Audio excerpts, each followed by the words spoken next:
सरकारों को कुछ निर्णय देने की बात। देखिए, नीतीश कुमार, सक्रिय नीतीश कुमार को बिहार ने देखा है, प्रशांत किशोर ने भी देखा है, और हम लोग जानते हैं कि जब नीतीश कुमार सक्रिय थे तो वो किस तरीके से काम करते थे। बिहार में पिछले 1 महीने में 5 रेप की विभत्स घटना हुई है। आप कह रहे हैं नीतीश कुमार सक्रिय हैं, अगर सक्रिय हैं तो उन घटनाओं पर क्या उन्होंने कोई टीका टिप्पणी की? क्या कोई विचार विमर्श किया? कोई बैठक बुलाई?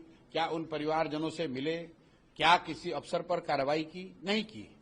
मैं आपको बता रहा हूं कैमरे पर, सुप्रीम कोर्ट का गाइडलाइन है 2021 में कि अगर रेप की घटना हुई है तो कम से कम 4 लाख रुपए पीड़िता को कंपनसेशन मिलना चाहिए। अगर गैंग रेप का केस है तो 5 लाख रुपए। अगर रेप की वजह से डेथ हो गई तो डबल कंपनसेशन होना चाहिए। बिहार में पिछले 1 महीने में 5 ऐसी घटना हुई है जहां रेप या गैंग रेप के मामले में बच्चियों की मृत्यु हुई है। सरकार ने कोई कंपनसेशन नहीं दिया। आप कह रहे हैं नीतीश कुमार सक्रिय हैं, अगर सक्रिय हैं तो भाई किस बात के लिए सक्रिय हैं? किस बात के लिए सक्रिय हो? एमएलए का टिकट बांटने के लिए? भाजपा के साथ सीटों के गठबंधन में कितना सीट जदयू को मिले इसके लिए सक्रिय हैं? भाई नीतीश कुमार सक्रिय नहीं है, इसलिए नहीं कि वो सक्रिय होना नहीं चाहते, इसलिए कि अब उनकी मानसिक स्थिति ये नहीं है कि वो सक्रिय हो सकें। सक्रियता के नाम पर उनके इर्द गिर्द जो लोग हैं, जो नेता मंत्री हैं, जो अफसर हैं, वो लूट रहे हैं, अपना हित साध रहे हैं। नहीं तो ये कैसे संभव है कि उनके कैबिनेट का मंत्री 58 साल की उम्र में पटना यूनिवर्सिटी में प्रोफेसर हो जाए बिना किसी परीक्षा को दिए हुए? सर्वदलीय नेता अशोक चौधरी की बात कर रहे हैं। में कहा कि मैं सुप्रीम कोर्ट तक जाऊंगा। अरे भाई, वो सुप्रीम कोर्ट नहीं, द हेग चले जाएं भाई, इंटरनेशनल कोर्ट चले जाएं।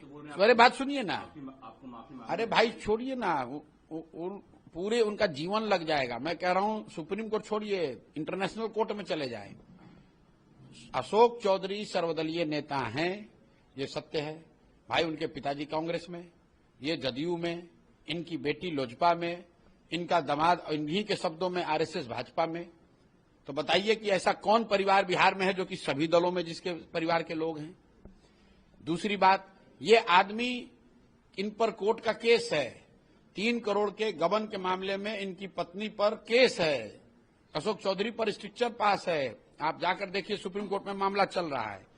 तीसरा, आप समझिए, जिस बिहार में क्लर्क बनने के लिए, सिपाही बनने के लिए लड़के जद्दोजहद कर रहे हैं, 5-5 साल, 10-10 साल अपना जीवन खपा रहे हैं, वहां पर ये मंत्री महोदय पटना यूनिवर्सिटी में अचानक से प्रोफेसर हो गए।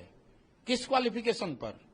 कौन सा परीक्षा इन्होंने पास किया है जो पीएचडी के आधार पर इनको दिया जा रहा है? भाई बिहार में कितने लोग पीएचडी किए हुए हैं, कितने लड़के जेआरएफ करके बैठे हुए हैं, वो किसी को नौकरी नहीं मिल रही। कोई गेस्ट लेक्चरर नहीं हो सकता है पटना यूनिवर्सिटी में, भाई साहब प्रोफेसर हो गए। क्यों बने हैं आप ये भी समझ लीजिए।